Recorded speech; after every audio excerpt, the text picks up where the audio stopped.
Congratulations on your talk just earlier. I watched you. it. How did you first get into this? How did you decide to do this? In science or? No, I guess I meant the talk today. Oh, well, actually, one of my my good friends, a colleague of mine who actually used to share office with me, did a TEDx talk a couple years ago, and he heard a talk of mine a couple months ago, and he recommended me to John. So that was great. Great. Did you enjoy the process? Yeah, it was a lot of fun. It was way different than I thought, but in a good way. Like it's just set up really nicely. They have something called speaker catalysts that help you work with you on your presentations and stuff. And it's been just really a great community, getting to know all these different people who do a lot of really cool different things. So they've definitely got me hooked now. Okay, well that's fantastic. I actually had the opportunity to talk last year. When I was in the studio this time, I was looking at you, thinking to myself, I totally want to be back. So I hope that you have many more opportunities to talk. But yeah, let's talk a little bit about what your work is. So you're trying to take a photo, you're working with people to trying to take a photo of a black hole. That's amazing. How did you get into that? Like, how did you find yourself there? Yeah.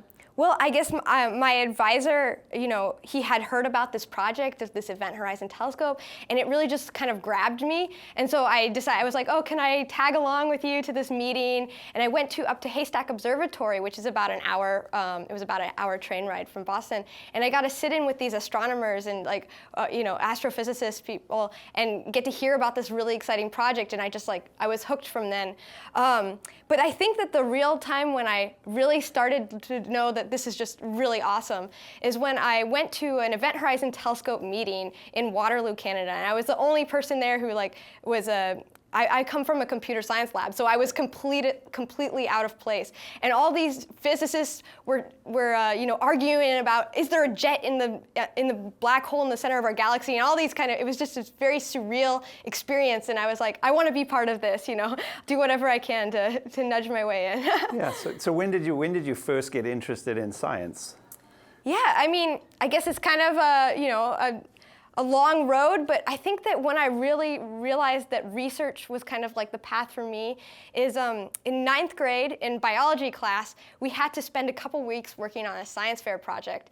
And all of my friends were working with algae and different kind of biology kind of things. And I was like, I want to work with math and images and stuff. And so I did a project on identifying the similarity of fingerprints from different people by looking at features in their fingerprint and actual fingerprint images. And from that, I went on I won gold in the category and went on to the state science fair, and I was like, this is awesome, kind of just working on these really cool, projects. And from then it kind of just built, one thing after another. I didn't really think that was, originally where I was going to end up, but yeah, great. Yeah. Okay, fantastic.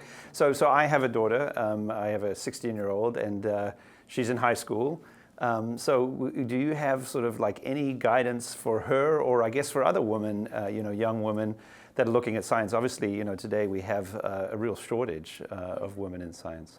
Yeah, well, I would say, a large part of where I ended up was a lot to do with my family. My family really supported kind of going into the sciences and math and stuff.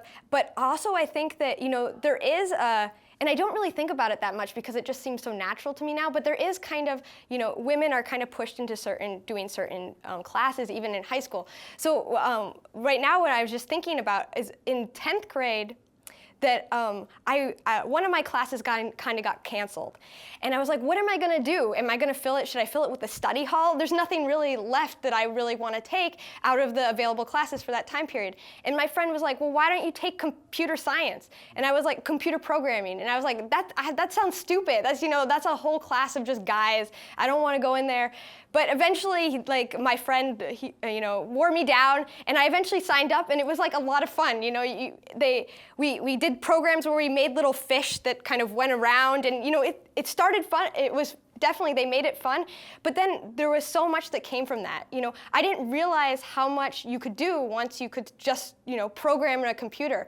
And from that, then the next summer, I was offered a position in a lab at Purdue University. And I think a big part of it was just because I knew, how to program and stuff, and something that I would have never done unless my friends encouraged me to, and I kind of got over that mental barrier of, girls don't go into this class. So I think that was, you just kind of got to get over that barrier. Okay, so just try things, right? And then just go with the experience. Okay, well, that's wonderful. So what's next? I mean, so you're sort of working on this photograph of the black hole. You said earlier that maybe it'll happen in the next couple of years. Yeah. So what's next for you?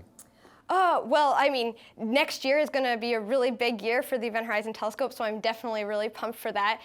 In the spring of 2017, we're going to be collecting the first data of a black hole, so next year will be very exciting, kind of, in a mad rush to kind of get a picture out. After that, I mean, I just, as I said earlier, I come from more of the electrical engineering, computer science background. I'm not an astronomer, but I just really love doing all this interdisciplinary kind of stuff, like bringing ideas from imaging to a lot of other fields and kind of pushing the boundaries of what you can do with current sensing modalities. And so, I love working with the astronomers, but there's so many other fields where you can do that. Medicine, a lot of, what you do when you take a medical image, when you go in and get your brain scan, there's a lot of similar ideas that go into taking the first image of a black hole, actually go into taking the image of your brain when you're going, and checking to make sure everything's okay. And with microscopy, and there's just so many other fields. So I really just love connecting imaging and computer science to all these kind of different fields. Wow, yeah. That's something. I mean, if you sort of played back, what you were just talking about, so you started because your friends, in school encouraged you to sort of take a class that originally you thought, maybe I don't, but I'll try it out. And then you kept going, and you mentioned, by the way, in a lot of your comments, this idea of love, right? So you sort of just loved all these pieces of it. And now you're saying there's so many possibilities, that are available to you, even beyond, the work that you're doing now. Have you ever sort of sat back and thought about, what if you didn't take, that step? Right? I don't think about it enough, I think. Just you asking, I don't think about it. And I also, another thing that maybe it's good to remind people is that you don't necessarily, let's say you take that step and you're not that great at it. I think that's fine. I actually was not very good at computer programming when I started. I was definitely not at the top of the class. But I think that, after working in the lab and getting practice and experience, it comes to you. So, even if you're not really the most successful at first, that doesn't mean that, you won't go anywhere. I think a huge part of research is not actually just being able to solve the equations, like you do it a lot of times in math class and stuff in high school, but it's adding the creativity, to kind of problem solve. There's not always a right answer. So I think that is really important aspect of research. Yeah, no, I think you hit the nail on the head, right? When we try, we can do great things. And I loved, by the way, how you ended your presentation with a photo of all of the scientists and researchers that you're working with. And I think your comments were I'm paraphrasing, but something to the effect of, together we can accomplish the impossible. Yeah, I'm just, this small piece in this, this big, huge project, and I think that's really, what makes these big ideas successful. No one person can solve these kind of problems. Right, great. Well, thanks, and great talking to you, and congratulations again on your speech. Thank you, great talking to you.